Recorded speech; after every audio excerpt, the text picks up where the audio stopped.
As the Christmas holidays were coming to an end, my father drove me back to my apartment. I said goodbye, closed the door, and started unpacking my stuff. As I walked past the mirror, I started to feel something.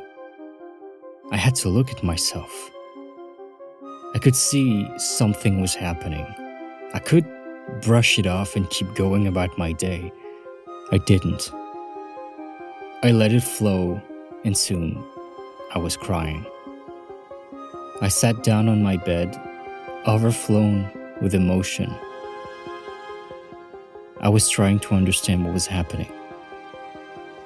I guess it's a story about growing up, a story about a confused but excited 16-year-old kid who grew up to become a confused and disappointed 24-year-old. Hopes about the future, about being an adult. I didn't seem to understand it for a few years, but all these hopes came crashing down. It felt like my life had finally started, and all these years I'd spent practicing and sacrificing my time would finally mean something. I certainly wasn't expecting to have responsibility over my own mortality that fast. I wasn't expecting office work to drain away the last drop of childish curiosity I had. Is it meant to be that way, or is it just what we became? It took me some time to understand that, and I think that's why I've been quiet these past years. But now, I feel like I better understand what becoming an adult means, and by extension, what life could be about.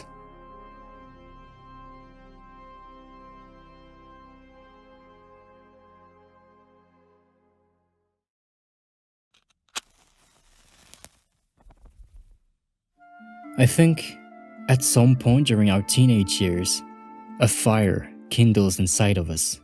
As we learn more and more about ourselves and the world, dreams start to take shape. We start having goals, skills, and make up ways to achieve them.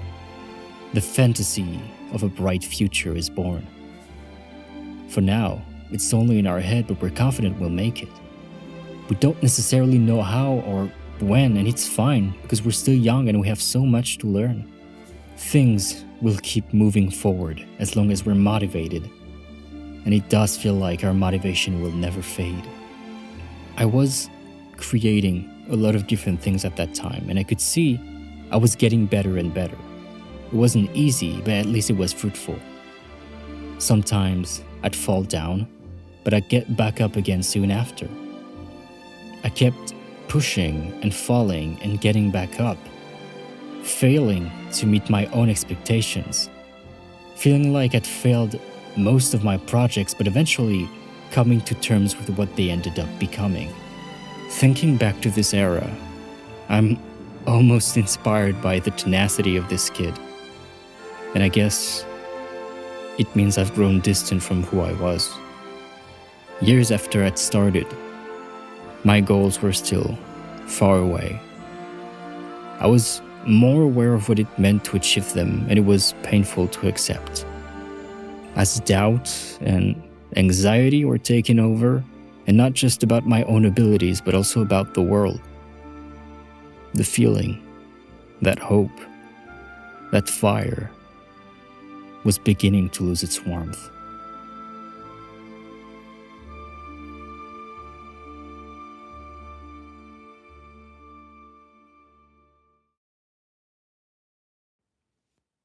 Grief. I guess this is what we have to go through to become adults. We eventually understand that in order to stay afloat in life and take more steps towards our goals, we need to enter a phase where we leave our old beliefs behind, where we question our dreams and our own path, and it's scary. And maybe there's no one around to guide us, and we wish things were different. We wish we didn't have to renounce and put away what was so dear to us. Almost like letting go of a precious story that we grew up with. All of a sudden, these pieces of ourselves are scattered and lost. And we are too. Who am I if I don't believe in the things that I've been believing in for so many years? What am I supposed to do if I'm not working towards my goals? I thought, as I was lying in my bed with the blood pressure so high it felt like my heart could stop any minute. So is that it? Years of work, and now I'm lying in my bed.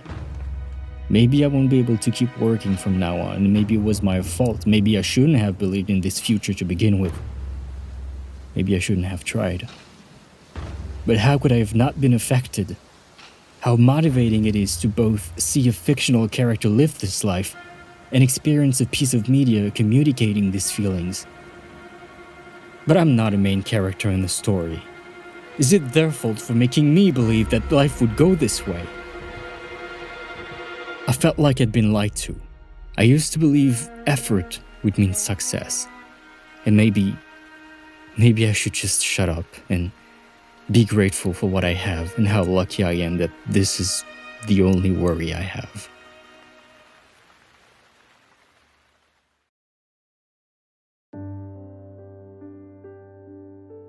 Just as much as some shows started the fire inside when I was younger, there are shows that have helped me nurture it lately.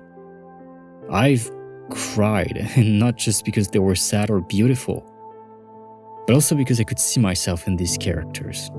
Zuko's burning desires, losing himself in the ghost of his past self. He gets through this grieving process during the entire show with the help of his Uncle Iroh. I was teary-eyed every time he said a word because of how personal it felt. Joe Gardner's journey as he comes to terms with his own death, and how disappointingly normal his life had been. Given a second chance, he focuses on the pursuit of a dream to only realize that this isn't what matters. The journey, the people, the memories, the passion, this is what sticks. Jiraiya's life, pursuing his destiny and thinking he was a failure up until he was at the verge of death. Naruto's inability to accept his master's death and how he is suddenly forced to grow up to protect those he cares about. It's difficult to communicate how much these stories can mean to us. It may even sound silly to hear me naming these characters in this context, but these stories and the lessons that they share, the impact they can have on us, this is what I want to do. I want to spark similar emotions in people. I want to create and share, and maybe I could reflect an ounce of what they've given me. I met a friend 2 years ago who often mentions the will of fire when he's motivated. Things like love is the key to peace and the strength to fight against all odds. I used to think it was a childish and quite naive philosophy, the very same that I thought I believed in when I was younger, the same fire that started my journey. I thought it meant spending all my energy pouring everything I had into projects. I used to think it justified sleep deprivation and frustration. It justified not connecting with my parents because I was too busy pursuing a higher cause. But it isn't about that. It's not about rushing ahead and sacrificing your life to whatever you think is worth the price, because nothing is more precious than your life. The will of fire. The way I see it now is about hope and resilience. It's about preventing the world from stepping on that fire and putting it out.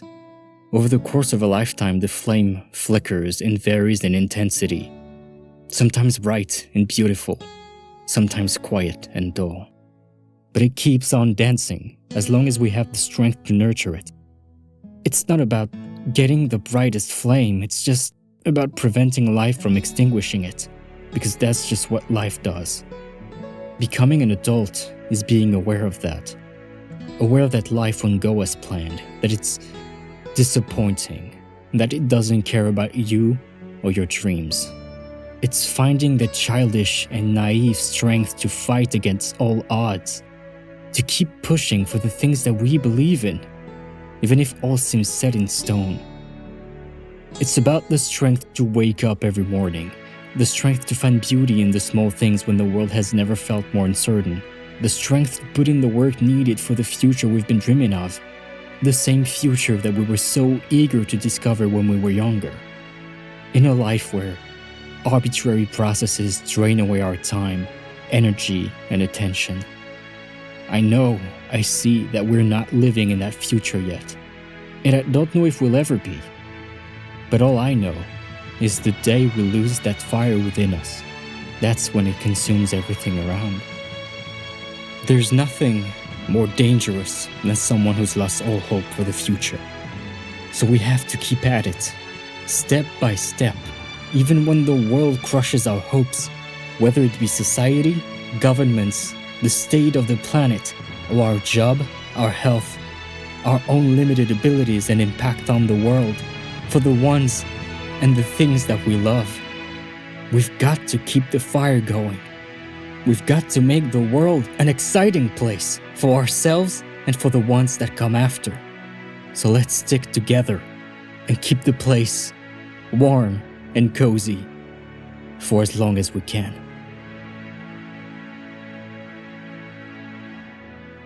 Thank you for your time and support.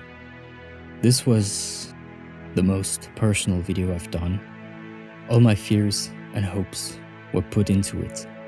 I hope it was enlightening in some ways. I hope you're safe, and I hope to see you in the future we've been dreaming of. Take care.